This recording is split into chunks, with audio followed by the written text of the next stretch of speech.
De la robe d'avocat au chocolat, il n'y a qu'un pas, franchi par Jade Génin il y a 2 ans pour rejoindre son père au sein de l'entreprise familiale, la célèbre chocolaterie Jacques Génin. Mais comment trouver sa place quand son père est la référence du secteur ? Jade relève le défi avec une énergie et une bonne humeur communicative. Entre transmission et subtiles évolutions, elle imprime sa patte sur la maison familiale tout en gardant les fondamentaux, la qualité et l'artisanat.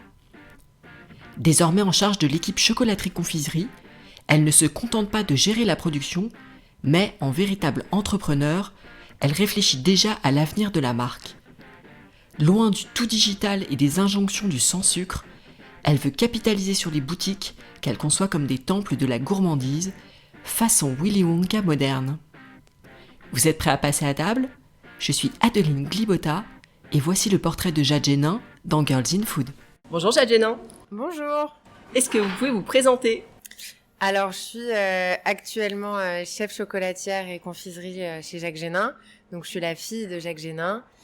Ça fait 2 ans que j'ai intégré officiellement le bateau, même si en réalité j'y suis née. Et je compte reprendre l'entreprise sur un horizon de 2 à 3 ans. À peu près. Ok, d'accord.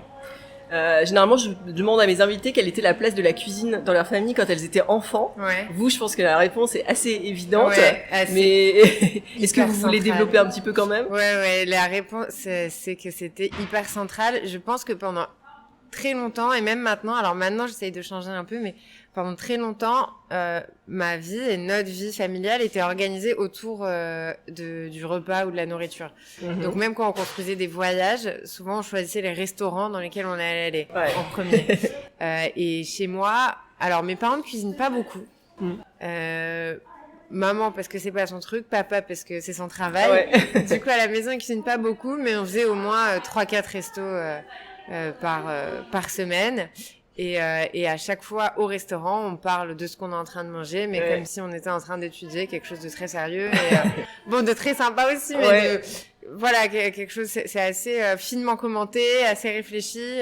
Alors moi, je suis assez émotionnelle, du coup, parfois je m'emballe comme si on m'avait offert des diamants et que je tape dans les mains, j'ai un sourire jusqu'aux oreilles. Et c'est vrai que chez nous, c'était assez central. Et je m'en suis rendu compte peut-être en élargissant, en grandissant, on élargit forcément son cercle proche. Et du coup, en me rendant compte que mes amis à la fac ou dans mon premier boulot n'avaient pas du tout la même culture culinaire que moi. Alors que pour moi, c'était quelque chose d'assez naturel, commun, et d'assez naturel, parce qu'en fait, comme le premier cercle de proches et d'amis de mes parents, c'est aussi souvent des chefs ou des gens qui sont dans la food ou qui ont un intérêt pour ça, une passion, pour ça. Et du coup, en fait, j'étais entourée de beaucoup de gens qui en faisaient un hobby premier dans leur vie. Mais je me rendais pas trop compte en fait que déjà c'était pas tout le monde et surtout que c'était que des adultes en fait. Ouais. Et du coup il y a plein de mes copains, je sais pas, des trucs comme genre quoi, t'as jamais mangé d'oursin ? Bon. Ouais. Et j'ai mis un peu du temps à m'en rendre compte. Et aussi même mon copain il me disait ah ouais mais vous parlez beaucoup de bouffe quoi. et c'est vrai que maintenant que je travaille dans la chocolaterie et ça reste toujours ma passion et d'ailleurs mon copain il m'appelle Gloutron. Bref.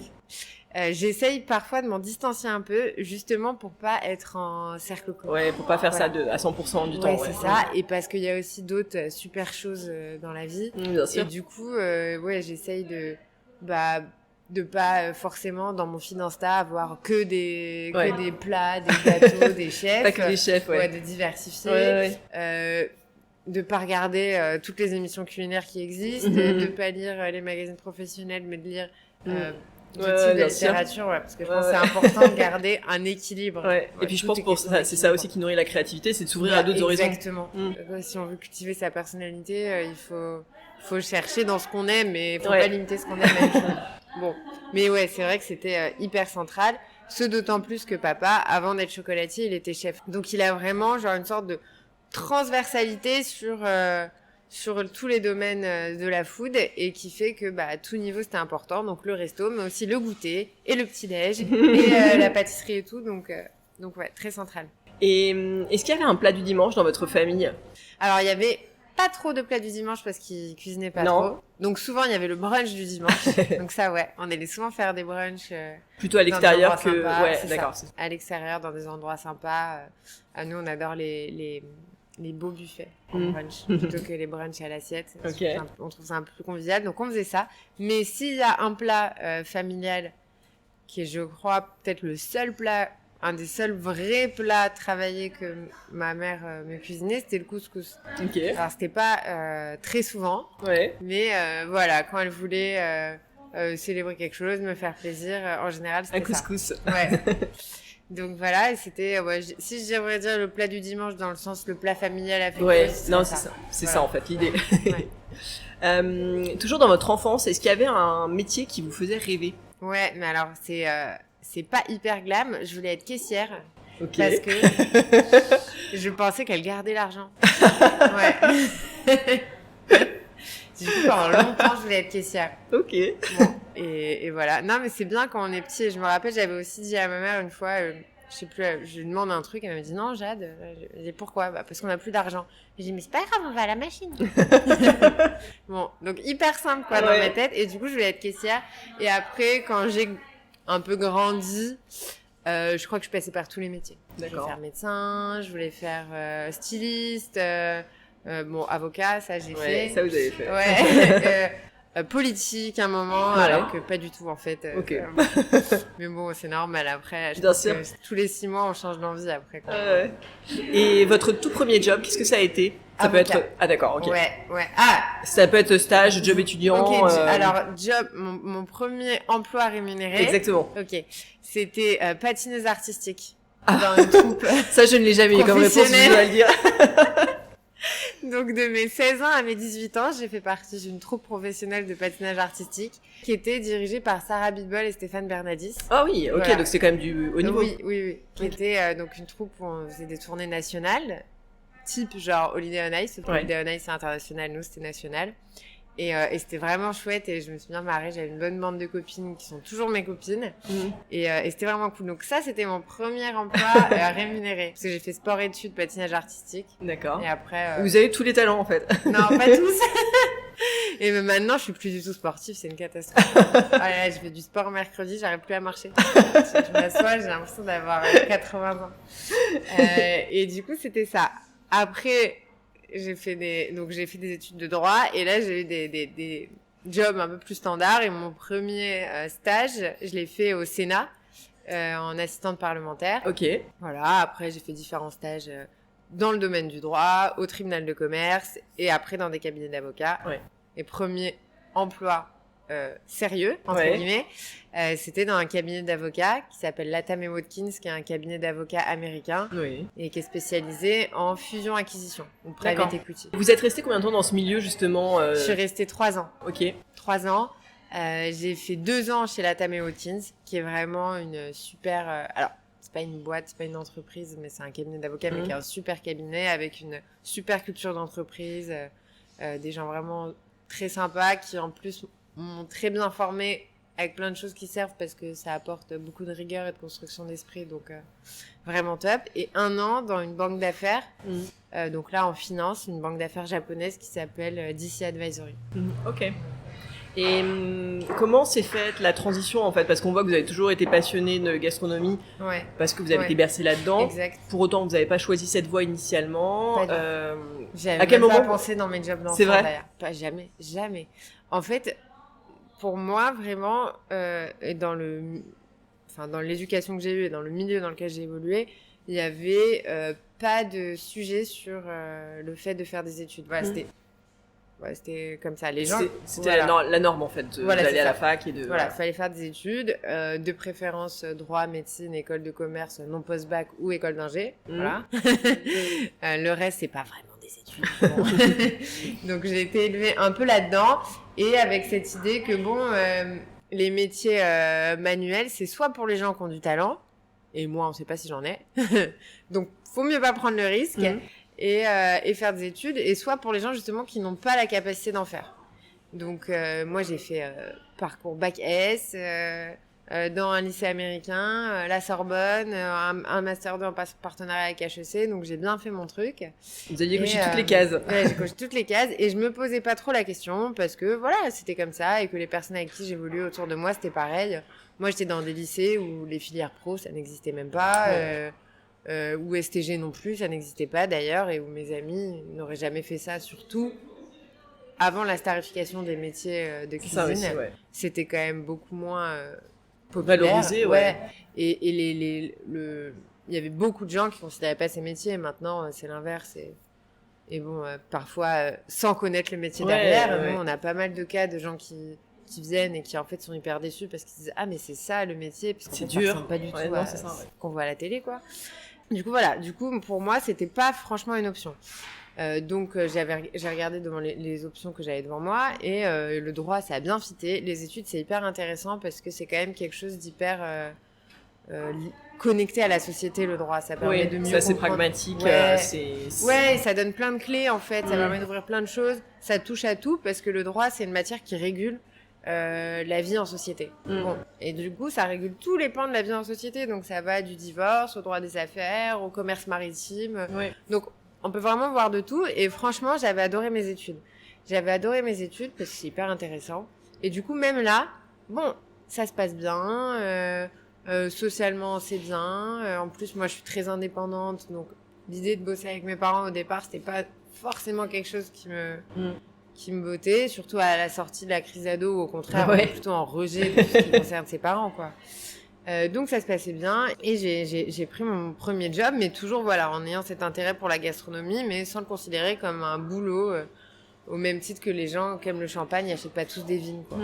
Et j'ai commencé mon job, et puis au final je me rendais compte que ça m'intéressait pas tant que ça, et je commençais à me dire bon, qu'est-ce que je peux faire pour trouver une voie qui me plaît, qu'est-ce qui me plaît, et j'ai réfléchi et j'arrêtais pas de me dire à part la bouffe, rien, donc je peux rien faire. Voilà, et ça c'était ma conclusion. Tellement dans ma tête, c'était pas une option. Ouais, c'est ça. Voilà, je dis bon, tant pis. Alors d'abord j'ai essayé, je me suis dit bon, c'est pas grave, je vais travailler dans un fonds d'investissement qui est spécialisé dans la food, et voilà, je cherchais des sources comme ça.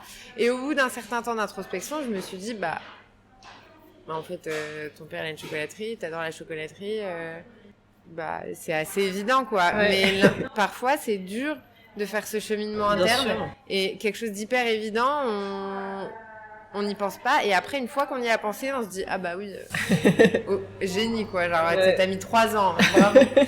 donc c'est un peu ce qui s'est passé, et surtout j'ai eu le déclic quand il a été question, enfin quand mes parents commençaient à vieillir, et que du coup je me suis rendu compte que la chocolaterie n'était pas intemporel, et que soit ça allait être vendu, soit je sais pas, mais en tout cas ça n'allait pas durer toute la vie. Et je me suis dit non, ça c'est pas possible, je peux pas ne pas avoir cet élément dans ma vie. Et du coup j'ai sauté le pas, au début en me disant je vais pouvoir aider sur l'aspect gestionnel, voilà, et tout. Plus le tertiaire, en fait. Vous pensiez rentrer par le biais des bureaux. Parce qu'en fait je me suis dit c'est ça que j'ai apporté, en fait. Bon, et en fait en réalité, c'est sans grand intérêt, parce que oui, je peux l'apporter, mais en fait, c'est pas quelque chose de nécessaire en l'état. Enfin, je veux dire, moi, ce que j'aime ici, et qui restera pareil, c'est que c'est une entreprise artisanale où la qualité et la fraîcheur du produit sont placées au premier plan, et on n'a pas forcément des velléités d'expansion mondiale, ni nationale d'ailleurs. Du coup, oui, je peux apporter une certaine structuration sur le back-office, et ça, c'est dans mes projets. Mais je veux dire, c'est pas non plus... Il n'y a pas besoin de débaucher un CEO du CAC 40, quoi. Et c'est pas grave, c'est comme ça. Il n'y a pas besoin. Et en plus, c'est pas franchement intéressant. Dans ce cas, si c'est pour faire de l'administratif, autant rester avocate. Là, il y a quand même un peu plus de possibilités. Donc, je me suis dit ça, et puis je me suis dit, bon, pourquoi encore faire un détour, alors que ce qui te plaît, c'est le produit, c'est l'ambiance de la cuisine. Ça sert à rien encore de faire un détour et de te dire non, encore pas ça. Et du coup, je suis allée voir papa, et je lui ai dit écoute papa, j'ai envie de travailler avec toi. Au début, il m'a pas trop pris au sérieux. Ah, c'est vrai. Parce qu'en fait, moi je réfléchis tout le temps, beaucoup dans ma tête, je suis en boucle, Mais par contre, une fois que j'ai décidé un truc, c'est tout de suite. Donc en fait, entre le moment où je le pense dans ma tête, il y a 6 mois, j'en parle à personne. 6 mois et 1 jour, je l'ai décidé. 6 mois et 2 jours, il faut que ce soit appliqué. Donc, du coup, il m'a un peu dit genre, oui, ok, d'accord. Mais bon, il était... Je pense qu'il s'est dit, elle a dû passer une semaine trop chargée. Voilà, quoi. Et après, je lui ai redit. Et 2-3 semaines, j'ai démissionné. Et je lui ai dit, bon, ok, j'arrive en juillet. Mais t'as dit à ta mère? C'était la pilule était plus dure à faire passer à votre maman. Oui, parce que je pense maman, j'ai bon cabinet d'avocat, socialement c'est bien payé, t'es un peu sur des rails quoi, et c'est reposant pour une maman plutôt qu'elle se lance dans une nouvelle voie. Bon, en plus elle se demandait si ça allait me plaire. Pour moi, c'était même pas une question ça, parce que je connaissais tellement. C'est justement pas comme quelqu'un qui fait une reconversion. Qui fait une reconversion. Ouais. Bon, moi, je le connaissais par cœur avant d'arriver, donc parfois les gens ils me disaient bravo pour avoir sauté le pas, c'est courageux. Et très honnêtement, moi, je vois aucun courage dans ce que j'ai fait, parce que au contraire, c'est vous vivez votre passion, quoi. Et puis je me suis pas jetée dans l'inconnu, je suis dans les meilleures conditions possibles, dans une boîte familiale qui en plus travaille tout produit artisanalement. Enfin, le laboratoire, quand on y monte, il est trop beau. Oui, il y a quand même beaucoup aujourd'hui de laboratoires de chocolatiers où c'est semi-industrialisé et du coup le travail il est 10 fois moins plaisant. Là c'est génial même d'être en haut, d'avoir les odeurs, de voir, de vraiment mettre la main au produit en fait, de pas tout travailler par machine. Donc je suis dans un super laboratoire avec des super produits, avec un apprentissage direct sur par mesure, mon père, dans une entreprise que je connais par cœur. Enfin, c'est hyper cool, quoi. C'est pas du tout courageux. C'est trop cool. Et justement, le côté technique, est-ce que vous aviez quand même des bases à force de voir votre père faire, ou est-ce que vous êtes parti de zéro comme une débutante? Oui, exactement. J'avais des bases à force de le voir faire, et justement parce que ça m'intéressait. D'accord. Par exemple, ma mère qui est très gourmande, mais que la cuisine n'intéresse pas du tout, il y a beaucoup de procédés de recettes, même après 30 ans, elle sait pas. Mais parce que ça m'intéresse pas. Moi, comme je regardais, je connaissais tous les procédés de fabrication, même si j'avais pas tout fait, mais je connaissais tout. Et d'ailleurs, par exemple, avec mon cabinet, j'avais animé un petit atelier où je leur avais expliqué comment tout fonctionnait, comment les produits étaient faits. Super. Avant de venir. Vous essayez déjà de faire le lien à l'époque. Et papa m'avait dit, tu connais tout ça et tout, j'étais étonnée. Mais je connaissais tout avant de venir. Du coup, en fait, il y a eu 2-3 mois de démarrage où j'étais vraiment comme une débutante. Et puis, en fait, après, j'ai une courbe de progression beaucoup plus rapide que les autres, bien sûr. En fait. Mm-hmm. Et du coup, maintenant, alors la pâtisserie, j'y touche pas. D'accord. Ça, c'est C'était une de mes questions, justement. Non, pâtisserie, pour l'instant, c'est papa. Mais bon, il va falloir que j'apprenne, mais pour l'instant, c'est papa. Et moi, je suis en charge de l'équipe chocolaterie-confiserie. D'accord, oui, parce que c'est ça, il y a les deux, finalement, vous proposez 3 types de produits, même plus, les chocolats, la confiserie, notamment avec vos célèbres pâtes de fruits, la pâtisserie et les glaces. Oui, c'est ça. Alors, les glaces, il y a une saisonnalité. Un petit clin d'œil pour l'été. Ouais.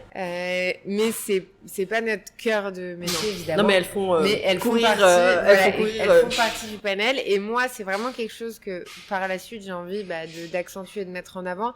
C'est vraiment l'idée que, chez nous, en fait, on peut tout trouver. Voilà. Si vous avez envie de quelque chose de gourmand et de doux, il y a tout. Il y a la confiserie, le chocolat, les pâtisseries, les glaces. Et moi, c'est quelque chose que j'aime beaucoup, c'est ce côté un peu monde magique. Ouais, c'est le temple du sucré. Ouais, exactement. Et ça, je trouve ça super. Ça, c'est vraiment quelque chose que je voudrais garder. Non, mais c'est intéressant aussi de voir que vous avez une vision aussi, au-delà de reprendre l'entreprise. Vous avez déjà en tête sûrement des évolutions. Aujourd'hui, votre quotidien, il ressemble à quoi ? Est-ce qu'il y a une journée type dans la vie de Jade Génin ? Oui, il y a une journée type. Il y a une journée type. Donc, en général, je me lève vers 6h30. Je revois le programme du jour, mais en général, les programmes, j'essaie de les faire pour la semaine. Donc, je fais un programme pour toute l'équipe, où je dresse toutes les listes qu'on doit faire et les personnes responsables. Je revois le programme s'il y a des modifications à y porter. Je m'occupe de de poster sur Instagram s'il y a besoin. Je réponds à 2-3 mails et j'arrive ici vers 8h. 8h, on a des employés qui arrivent entre 8h et 10h. Donc, au fur et à mesure que chacun arrive, je les prends un par un et on fait rapidement un petit briefing pour leur expliquer leurs tâches de la journée. Je trouve ça bien de prendre 5 minutes, parce que comme ça, ils sont pas la tête dans le guidon, ils savent où ils vont. Et je trouve ça plus cool. Et puis, de toute façon, le planning est affiché s'il y a besoin. Et après, donc, je pars là vraiment en production. Donc, en général, ce que je fais beaucoup, c'est... les caramels, la caramélisation, donc pour la production des pralinés, toute la gamme de barres qu'on a développée, les tablettes, et voilà. Généralement en production, moi je me concentre surtout sur ça, tout ce qui est plutôt la confiserie, voilà, tout ce qui est plutôt la confiserie et les barres chocolatées, donc ce qui va mixer confiserie chocolaterie. Voilà. Donc ça c'est mon travail de production, et en même temps au cours de la journée, je vérifie que les filles en chocolaterie, elles ont pas de problème, elles viennent me voir si elles ont des questions, qu'elles sont bien avancées, qu'elles sont bien cadrées. Donc en parallèle, un travail un peu de management. Voilà.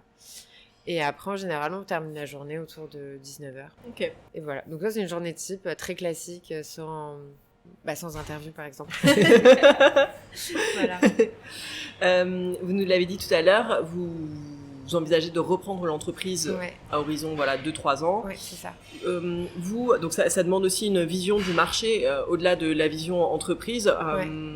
Vous, qu'est-ce que vous voyez comme évolution sur ce marché vous, est-ce qu'il y a des tendances vers lesquelles vous voulez aller, une évolution déjà, une vision de ce que vous voulez faire Ce qui est un peu compliqué en ce moment, c'est que je dirais que la vision de ce que va être demain, et en fait, elle a été un peu secouée par le Covid, quoi. Donc c'est un peu difficile de prévoir quelque chose. Maintenant, au vu du contexte, j'aimerais moi travailler sur l'inclusion vraiment de nos produits dans le quotidien de la clientèle française, parce que nous on a une très grosse clientèle touristique, qui n'est plus là, et la clientèle française qui pour l'instant, j'ai remarqué, conçoit beaucoup notre produit quand même comme quelque chose à offrir ou à acheter au moment des fêtes. Voilà. Et moi, j'aimerais donner un côté plus quotidien à ce qu'on fait, en maintenant notre ligne, bien sûr, c'est pas du tout l'idée de changer, mais d'apporter des nouvelles choses. Par exemple, là, vous voyez, il y a un petit buffet de barres chocolatées qu'on a développé. Et on a vraiment étendu la gamme de barres, parce que justement, la barre, c'est quelque chose c'est plus snacking. Oui, c'est ça, c'est plus la gourmandise, l'impulsion. Oui, c'est ça. Et ça marche super bien, donc déjà, j'étais contente. Et voilà, créer des choses comme ça qui restent très raffinées, mais qui peuvent s'intégrer plus dans le quotidien. Dans le quotidien des clients. Même, par exemple, des petits fondants à mettre dans son sac pour le goûter, ou des petits biscuits roulés à la confiture, à la confiture de framboise, des petites choses comme ça. D'accord. Qu'on puisse présenter en parallèle, et que vraiment, moi, en fait, l'idée, c'est que j'ai envie qu'il y ait une femme qui vienne, qui va mettez-moi ça en plus, et qu'elle le mette dans son sac. Vraiment ça. Enfin, une femme ou un homme. J'ai une femme, parce que je suis une femme, je réfléchis d'un point de vue de femme. Voilà, l'idée, ce serait vraiment d'avoir cet axe-là pour demain, et c'est cet axe-là qui m'est venu à cause de ce qu'on vit maintenant. Et pareil, à raison du Covid, je pense que, bien sûr, le commerce online va se développer, etc. Et je pense que justement, pour offrir quelque chose un peu d'expérience client sympathique, d'échange, ce serait de maintenir quand même des points de vente physiques, parce que j'entends beaucoup dire qu'il y a des gens qui vont évoluer vers ne plus avoir de boutique. Digital, Voilà. Et je pense que c'est pour moi ce qui sera l'inverse du plaisir. Oui. Voilà. Et que justement, ça va encore plus accentuer ce fossé qu'il y a entre le digital, où vraiment, en fait, ça devient de l'achat nécessité ou un peu compulsif parce qu'on s'ennuie à la maison, et le côté plaisir, je vais m'acheter quelque chose dans une boutique. Donc voilà, je dirais que moi je voudrais maintenir vraiment des spots physiques, et pourquoi pas un peu des réaménagements pour justement enlever le côté marchand. Par exemple, moi j'aime beaucoup comment elles sont structurées, les boutiques comme Apple, sans caisse. avec des conseillers de vente qui accompagnent leurs clients, qui restent avec. Je trouve que Bah, bien sûr, hein, c'est Apple, ils ont étudié une super stratégie, ils sont pas bêtes. Mais je trouve que ça marche bien et que c'est sympa, ça enlève ce côté genre purement marchand, même si on sait que bien sûr leur but c'est d'en vendre plus. Mais quand même, c'est sympa. Et du coup, voilà, peut-être sur l'expérience client, sans tomber dans le truc trop start-up, expérience client, on va mettre des trucs qui clignotent. Ou impersonnel, voilà. J'ai pas envie de tomber dans mais voilà, créer un espace qui va avec le fait, si on dit le temple de la gourmandise, il faut aussi que quand on rentre, on se sente bien et qu'on en prenne plein les yeux, ce qui est déjà le cas. Ouais. Enfin, je trouve en tout cas que la boutique est magnifique. Je confirme, et voilà, en fait, lui garder son âme, mais la rendre encore plus vivante, quoi. Ça, c'est les axes sur le marché de demain à court terme. À long terme, bon, c'est difficile d'avoir une vision. Bien sûr. Voilà, à court terme, moyen terme, je dirais, c'est plutôt ça.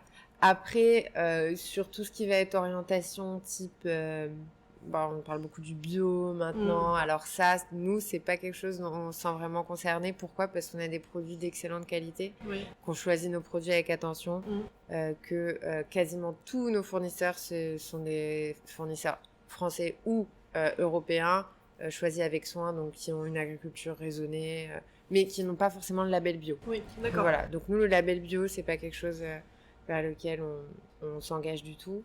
Pareil, tout ce qui va être les tendances de sugar free, des choses comme ça, c'est pas non plus quelque chose qui nous appelle. Alors pour deux raisons. La première, c'est que je pense que ça fait partie d'un rapport à la nourriture sain, de savoir que quand on mange une pâtisserie, non, on va pas maigrir et il faut pas chercher à faire une pâtisserie sans crème, sans truc. Et du coup, on peut la manger tous les jours. Ça, pour moi, c'est un rapport à la nourriture qui est pas bon, en fait.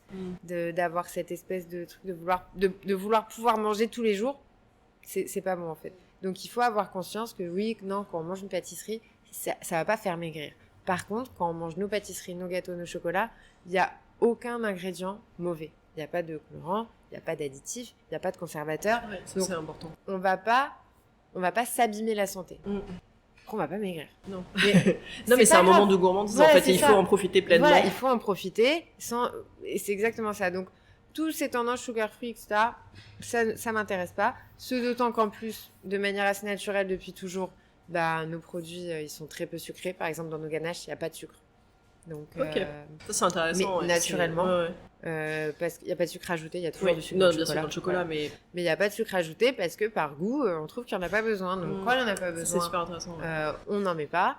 Et voilà. Et en fait, c'est ça l'important. Et aussi parce que quand on a du bon produit, finalement, le sucre, ça va le masquer. Donc, ouais, c'est ça. Souvent, c'est c'est très sucré pour camoufler des produits de pas très bonne qualité.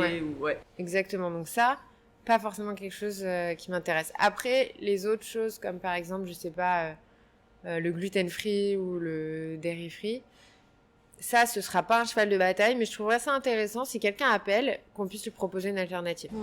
Voilà. Pas forcément la mettre en bas, en vente et s'estampiller.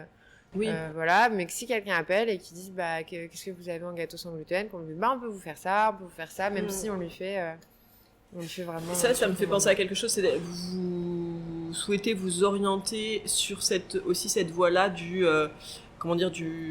sur-mesure, Absolument. Okay. Ouais, absolument. Moi, j'aimerais beaucoup. C'est un service qu'on propose pour l'instant aux professionnels et j'aimerais vraiment l'intégrer un peu sur la base client particulier et qu'en fait, vraiment, on puisse personnaliser son expérience chez Jacques Génin. Alors, c'est déjà un peu quelque chose qu'on propose parce que... Sur la pâtisserie, notamment.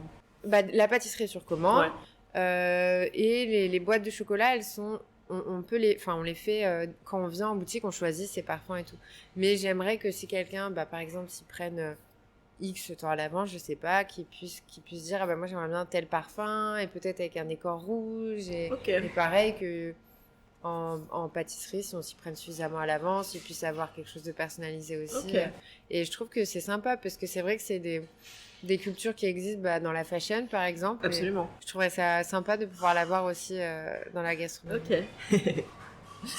J'aimerais bien revenir sur vos premières créations pour la maison Jacques Génin. Est-ce que vous voulez bien nous en parler ? Alors moi, j'ai entendu parler d'un chocolat au jasmin. Oui. D'un praliné banane. Oui.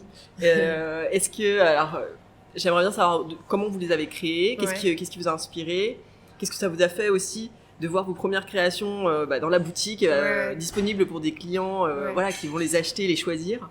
Alors mes créations, comment je les ai entre guillemets créées, en fait, moi c'est un process assez simple, c'est qu'en fait des choses qui moi me plaisent ou m'apaisent et du coup que j'ai envie de mettre en avant. Donc c'est peut-être un petit peu égocentrique, je me suis demandé parfois. Bon, mais en tout cas, c'est par exemple le jasmin. Moi c'est vraiment une de mes fleurs préférées par l'odeur et je trouve vraiment que c'est assez envoûtant. Et j'avais vraiment envie de le marier dans quelque chose pour son côté délicat, le côté oriental. Et j'avais vraiment envie qu'on me propose quelque chose comme ça. Surtout que c'est pas du tout quelque chose qui existe en parfum chez nous parce que c'est pas des choses qui parlent beaucoup à papa. Et du coup, je trouvais ça intéressant d'avoir quelque chose d'un peu différent. Et du coup, j'ai travaillé sur une infusion de beurre avec des fleurs de jasmin. Et après, je l'ai incorporé dans un praliné noisette et ça a donné le premier moment que j'ai fait, qui est le praliné au jasmin. Et je suis hyper contente parce qu'il a beaucoup plu, même à des gens qui de prime abord, sont un peu rebutés. Parce que souvent, les fleurs, ça fait un peu cet effet-là. Il y a les fans de fleurs et après, il y a ceux, on leur dit le mot fleur. Ah non, non. Parce que souvent, ça fait savon.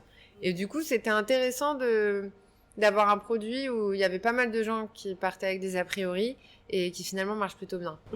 Après, il y a eu la gamme de bars qui a été un peu étoffée, avec notamment, moi, celle que j'ai fait, c'est un bar pécan anis. Donc, en fait, l'idée m'est venue, encore une fois, pendant le confinement. Et en fait, c'était un matin où il faisait beau et je me disais, on pourrait être dehors, on pourrait être en train de boire des verres avec mes copains. Et notamment, je me suis rappelée d'un week-end que j'avais fait à Nice, où j'avais vraiment bien rigolé avec des copains. Et on avait fait beaucoup de pastis. On avait bu beaucoup de pastis.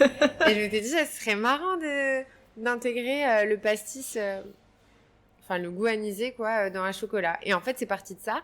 Et du coup, je me suis dit, à l'apéritif, il y a cacahuète pastis. On va essayer de le décliner de manière plus délicate, quoi. Et du coup, je suis tombée sur pécan anis. Et aussi, pareil, je suis assez contente, ça marche bien. C'est cool. Et voilà, donc ça, c'était les deux principales. Après, il y a des petites choses. Il y a aussi le praliné noir. Il y a une ganache orange cognac. Le praliné banane, que j'ai beaucoup aimé. Et voilà. Mais après, pour l'instant, c'est un peu des petites touches. Et dans la continuité de ce qui existe, qui sera toujours le cas. Mais voilà, des petites touches. Et petit à petit, je laisse ma marque. Et voilà. Est-ce qu'il y a un moment où vous vous êtes dit ça y est là, c'est sûr, je suis au bon endroit, j'ai trouvé ma voie? Ouais. Mais quand peut-être pas le premier mois, parce que en fait non, dès le début, en fait dès que j'ai pris la décision, j'étais sûre de moi. Mais quand je suis arrivée au début, ça s'est pas déroulé aussi rapidement que ce que je voulais. Parce que forcément, quand je suis arrivée, et c'est normal, mais on m'a dit, tu sais rien faire, donc va faire des papillotes de caramel, tu vois. Ouais. Et j'ai fait une semaine de papillotes de caramel et j'avais envie d'exploser.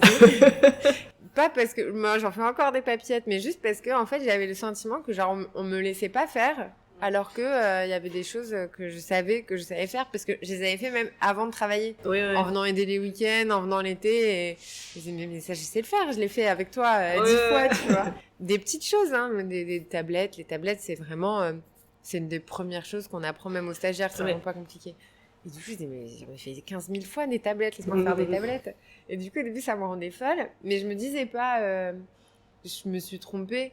Je me dis, mais quand est-ce que ça va démarrer, quoi? Voilà, c'est ça, exactement. C'est de l'impatience. Ouais, exactement. Et en fait, ça a démarré assez rapidement, et depuis, je me suis jamais dit que je m'étais trompée. En fait, c'est tellement naturel que ça a même changé ma vision sur ce que peut être la vie d'adulte. C'est-à-dire que avant, je disais, comme beaucoup de jeunes adultes, c'était mieux à la fac, on s'amusait plus, maintenant c'est fini, nan.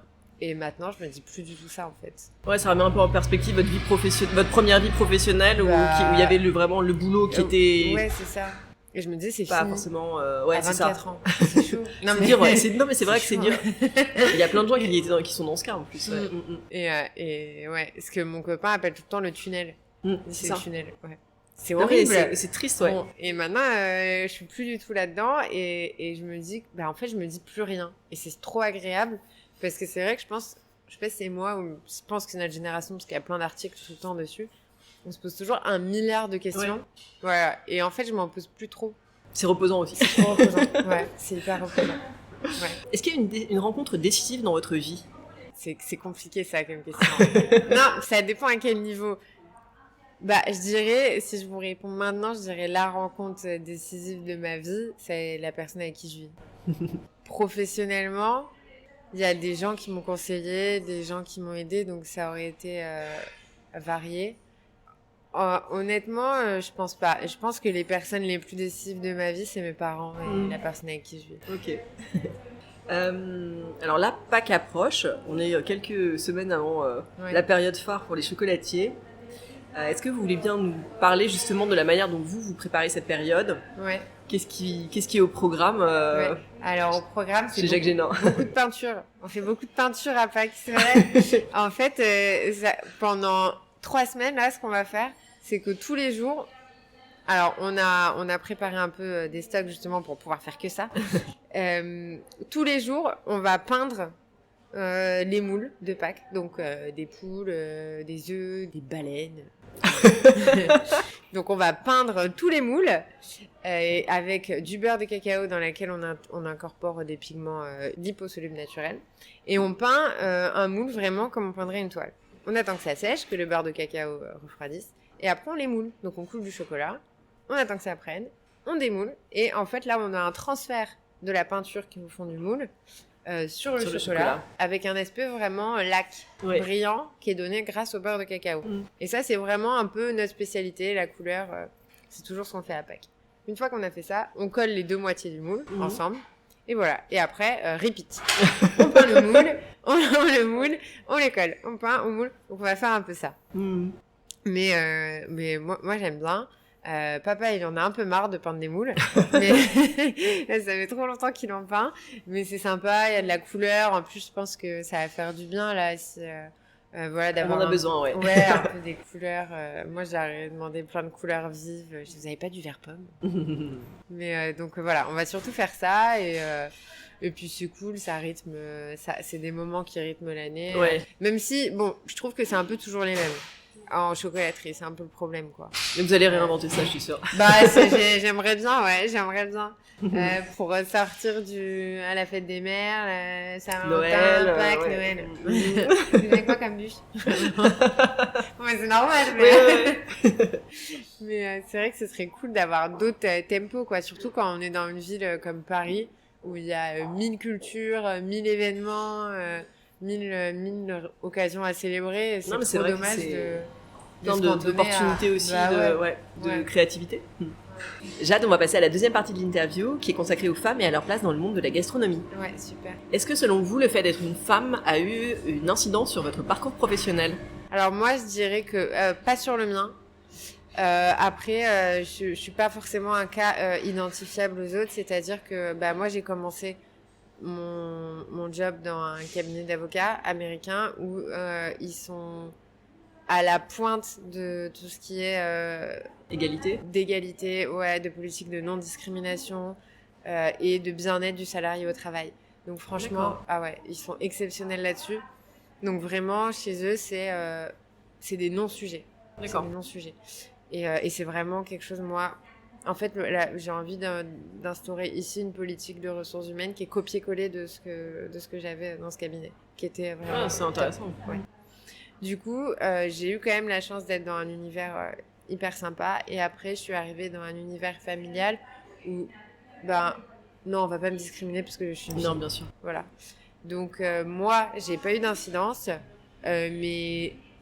Je connais des amis qui sont dans le milieu, ou même, il suffit d'ouvrir les yeux pour savoir que oui, ça a une incidence, évidemment, d'être une femme dans le milieu. Alors, je dirais que, en fait, souvent ça va être plus dur, mais ça englobe un sujet plus global qui est celui des violences en cuisine, en fait. Ouais.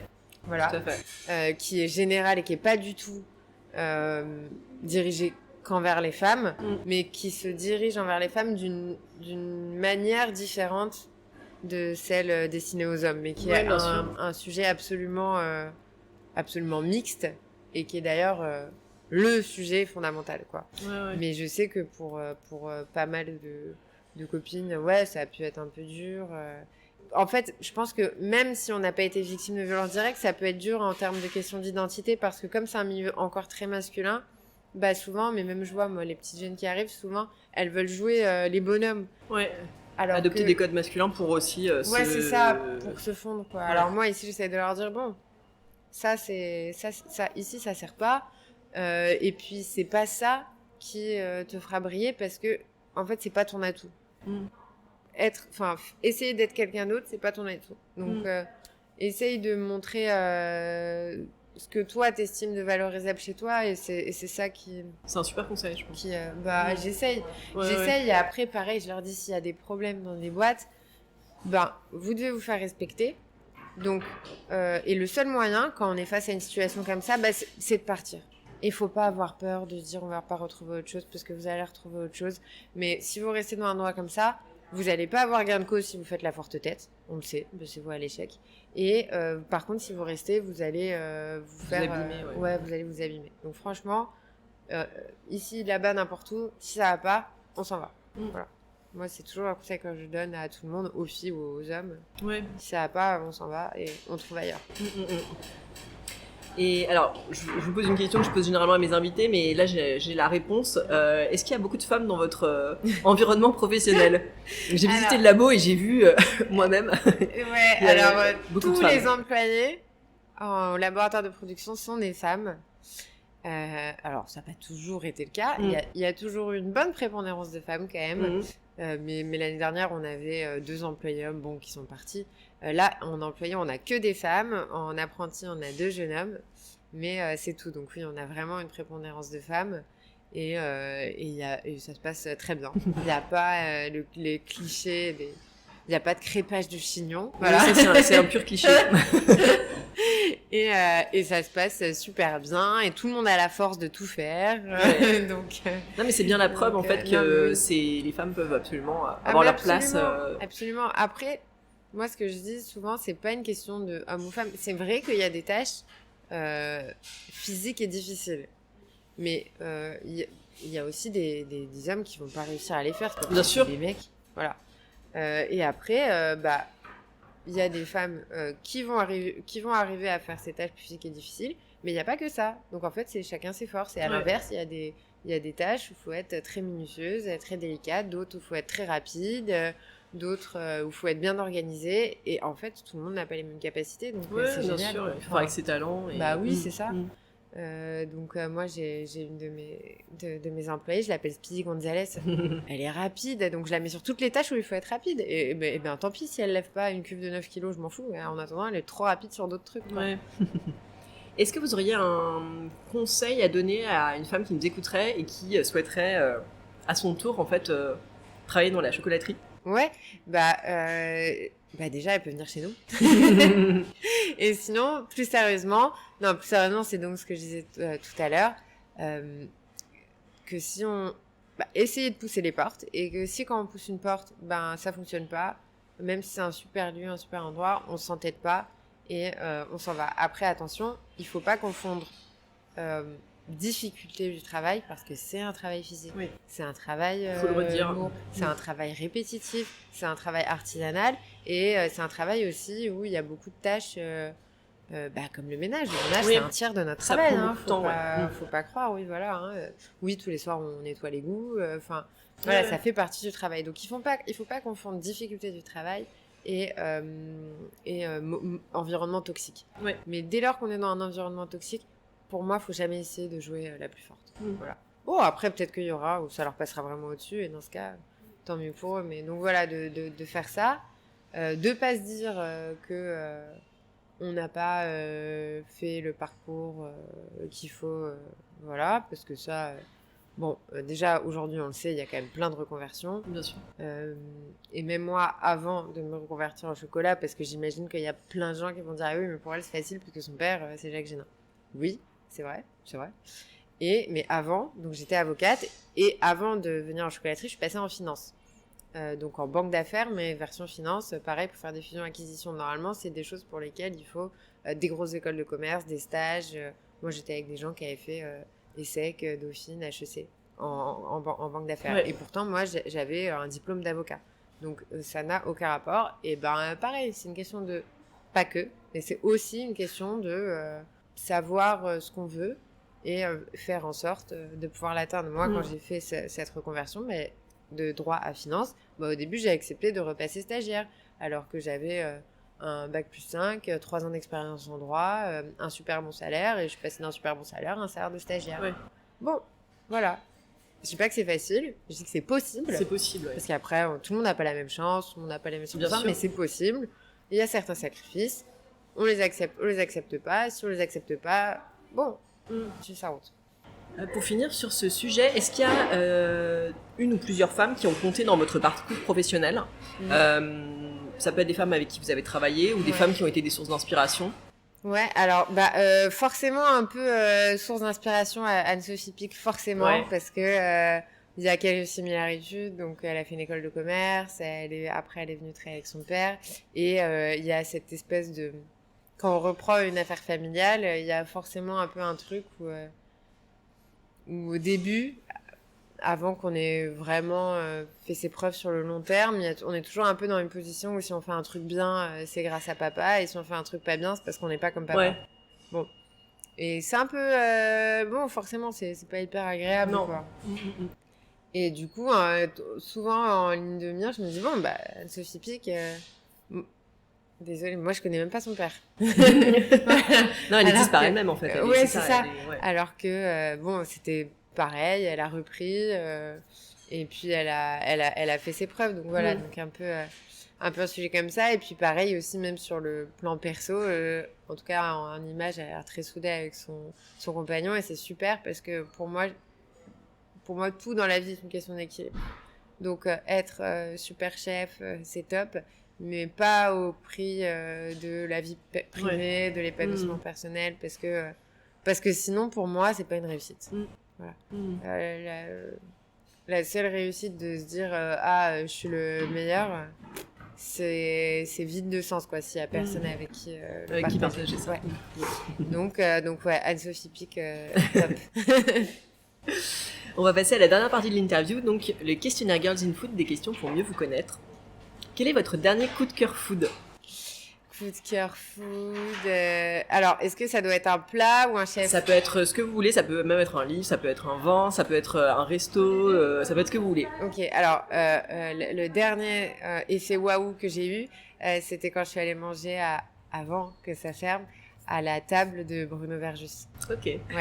Ouais, avec vraiment des super découvertes. Et notamment l'anémone de mer. Ah, improbable. Ouais, c'est un truc que je connaissais pas en plus. Tempura d'anémone de mer. Voilà. S'il y avait un plat qui devait résumer votre enfance, je veux dire couscous. Le couscous de votre mère. Un plat que vous avez goûté et que vous n'avez jamais oublié. La fondue japonaise. Sukiyaki. Un aliment que vous détestez. Rien. Un produit que vous avez toujours au frigo, ou dans votre cuisine en tout cas. Alors, toujours au frigo du beurre. Toujours du beurre. Et toujours dans mon placard, du chocolat. Ouais, c'est en plus. Comme si j'en avais pas assez ici. Chez moi, j'ai 4 tablettes d'ici. Et parfois, je me dis, mais c'est un peu... ça frôle l'obsession, quoi, parce que je suis ici toute la journée. Au cas où, on sait jamais, voilà. Quelle est votre recette fétiche que vous faites tout le temps à la maison ? Saumon teriyaki. Et justement, quand vous êtes en cuisine chez vous, qu'est-ce que vous écoutez ? Est-ce qu'il y a de la musique qui passe ? Musique. Quel genre ? Alors moi, j'aime bien j'appelle ça les musiques qui ont du soleil. D'accord. Ça veut dire toutes les musiques qui mettent de bonne humeur. Donc, il y a un peu de tout, mais j'aime bien vraiment qu'il y ait cet aspect où on a l'impression d'être en voiture et de chanter bonne humeur. Musique bonne humeur. Je comprends. Le resto de votre vie, s'il n'en restait qu'un ? Alain Passard. Et à l'inverse, un restaurant que vous donneriez cher pour essayer. Vous n'avez pas encore découvert. Ah bah, 3 gros. Ouais, classique. Dernière question de cette interview. À quelle femme souhaiteriez-vous passer le relais du podcast? Alors, ma première réponse, ça aurait été Marion, parce qu'elle a plein de choses à dire, mais vous l'avez déjà faite. Ouais, Marion Guettelet, bien sûr. Ouais, donc, mais je pense qu'elle a plein de choses à dire et elle est super sympa. Ouais. Donc, ma première réponse, ça aurait été elle. Et sinon, ma deuxième réponse, ça aurait été Nadia Samout, qui est, bien sûr, qui chef. qui est chef et spécialisée dans le sans gluten. Ouais. Et du coup, je pense que c'est hyper intéressant d'avoir sa vision, et puis elle travaille ses propres farines, je crois. Donc ce serait sympa. Super. Merci beaucoup, Jade Génin. Avec plaisir. À bientôt. Au revoir. Un grand merci à Jade Génin pour sa participation à Girls in Food. Si ce podcast vous plaît et que vous souhaitez le partager avec le plus grand nombre, rien de plus simple, mettez-lui 5 étoiles et laissez un commentaire dans l'appli Apple Podcast. J'attends vos réactions sur Instagram, ainsi que vos suggestions d'invités. À bientôt pour une nouvelle interview de femmes inspirantes.